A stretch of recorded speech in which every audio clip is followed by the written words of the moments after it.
এইখানে থেকে আমরা যত বিহারি জনগোষ্ঠী আছি আমরা সবাই ধানের শীষে ভোট দিচ্ছি। আমিনুল ভাইরে আমাদের সাথে ভোট ডাকাতি হয়েছে, চুরি হয়েছে, আমরা এই ভোট মানি না। আমরা সবাই নির্বাচন চাই, আমরা এখানে আমিনুল ভাই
আমাদের ভোট গেল কই?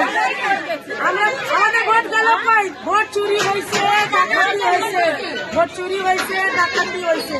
আমরা চলে আসেন ঢাকায় আমিনুল ভাই নির্বাচন, আবার পুনর্নির্বাচন চাই।